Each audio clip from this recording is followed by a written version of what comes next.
Ça y est, on y est, on a changé de territoire, de décor et ça me fait vraiment plaisir parce que bien, c'est la première fois que je découvre cette chasse traditionnelle puisqu'on va tenter de faire descendre les oiseaux bleus cette fois-ci dans les filets du Pays Basque.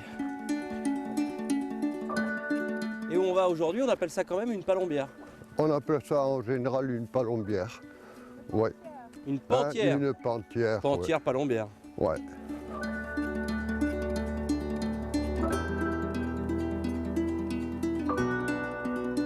Là, voilà, on installe, on a accroché les filets sur chaque plomb, là. Hein. Jusqu'à quelle hauteur? 12 mètres, là. Et là, c'est juste un filet droit, quoi. Ouais. Et c'est une pente. Je pense que c'est pour ça qu'on appelle pantière les chasses ici. C'est que, Pierre, ça c'est un peu un rêve hein, pour moi. Ah ouais? Ah, j'ai toujours vu qu'à la télé, ça, c'est le cas de le dire. Le fait de se prendre à la vitesse à laquelle elles arrivent, ça suffit pour qu'elles se prennent dedans, quoi. Ouais, et on lâche le filet juste avant l'impact.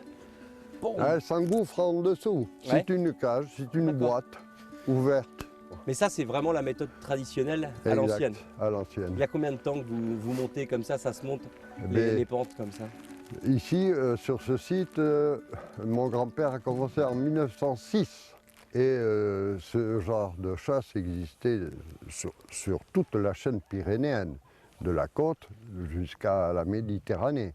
Et au-delà, en Italie. Mais ça existait bien, avant. Ça existait bien avant. Les pentes, justement, ça a à peu près combien de temps? C'est le moyen-âgeux, c'est même avant. Les Romains, ils chassaient comme ça. Hein, c'était la seule façon d'attraper des oiseaux. Là, les filets sont tous mis. Tout est prêt. Le piège est tendu toujours. Voilà. Bon, ben on monte. Allez. 12 mètres. Ouais. Rien, il n'y a pas d'ascenseur.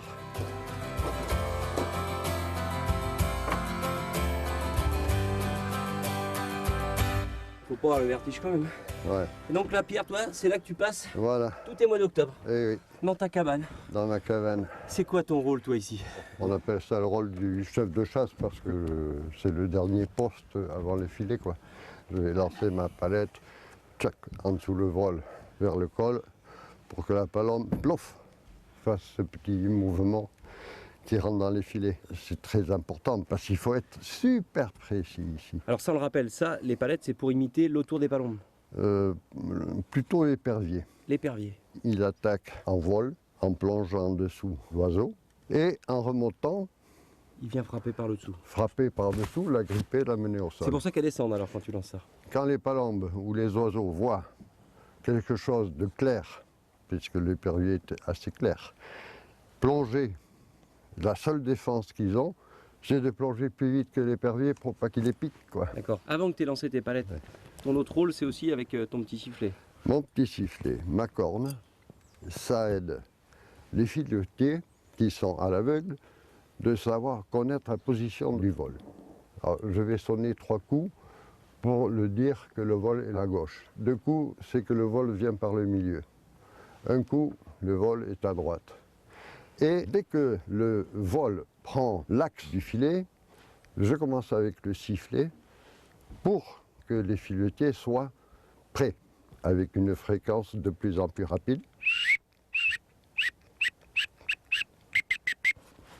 Et quand je fais tit, ça veut dire que je jette ma palette. Et là, ils sont tous à l'affût. Ils savent exactement où il est le vol. Et pour faire tomber les filets. Donc, ils apprécient, eux, l'approche de la palombe en visu sur les 10 derniers mètres. Et ça doit arriver à fond, les gamelles? À fond. Avec le vent du nord, c'est 120 km/h. J'ai commencé à 14 ans. J'ai fait tous les postes parce que c'était obligatoire d'apprendre la technique de la chasse en général. Et j'ai fini avec mon père ici qui me commandait, qui m'a appris. Et là, donc, il m'a laissé jeter quelques palettes. Il m'a dessus dit, Pierre, tu ne seras jamais chassé. Mais il a rajouté, tu sais, je te dis ça parce que moi, je ne sais pas encore chasser.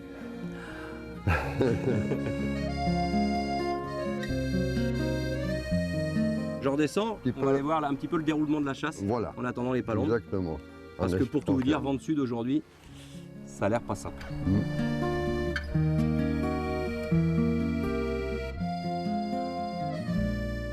Là, il y a un beau vol. Il y a à peu près Énorme. combien d'oiseaux là? Presque 1000, hein, au moins. Et ceux-là, on ne pourra pas les travailler aujourd'hui. Non, non, elles sont vraiment, vraiment trop hautes. Et ça, c'est à cause des vents de sud. Vent du sud, et puis le fait qu'elles aient été tirées avant, où elles montent. Eh ben, celles-là, elles vont passer la frontière espagnole. Oui, et puis on va les voir l'année prochaine. Hein? Peut-être.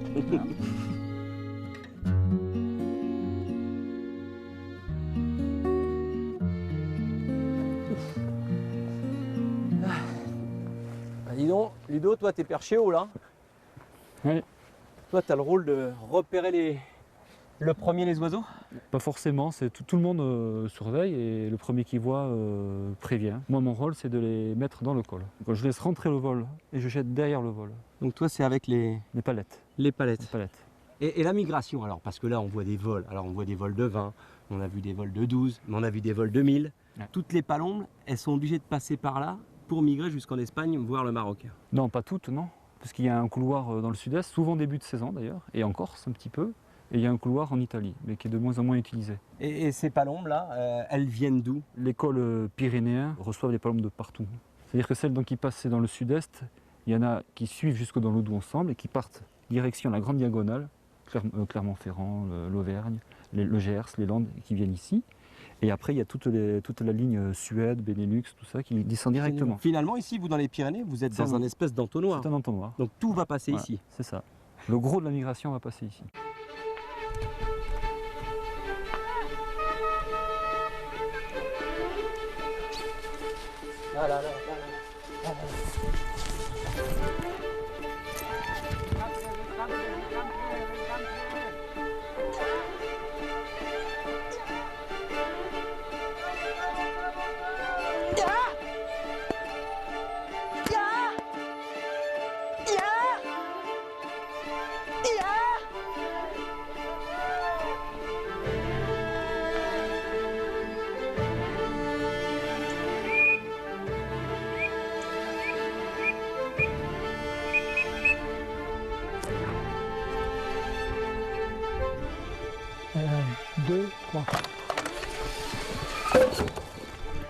On a pris? Ouais, il y en a.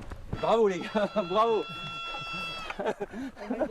Eh, si ça c'est pas de la balle, bravo.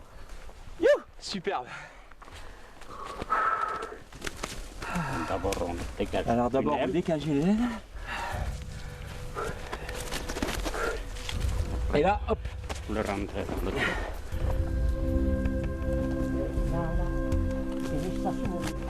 Alors ça coûte combien à peu près Alain? Une dizaine. Une bonne dizaine. Hein, Margot, c'est notre. Joli coup les gars. Allez, on remet le filet.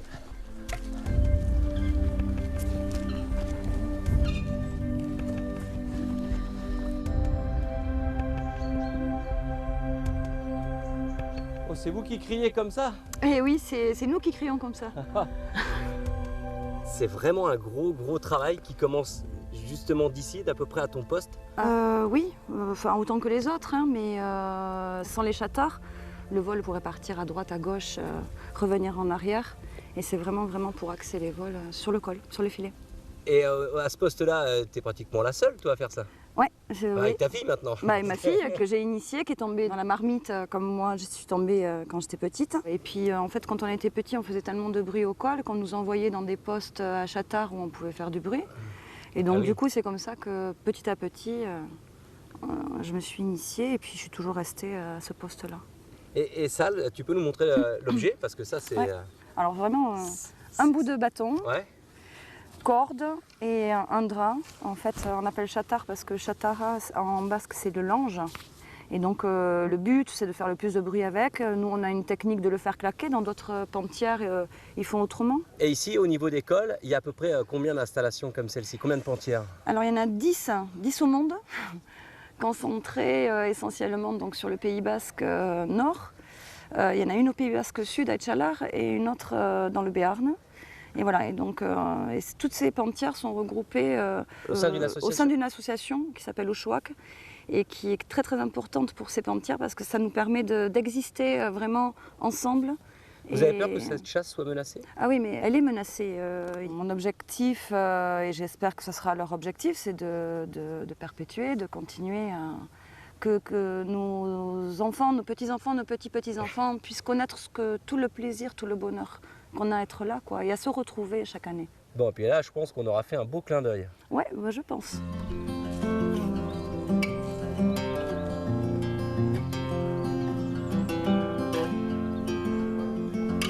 On va replier les filets.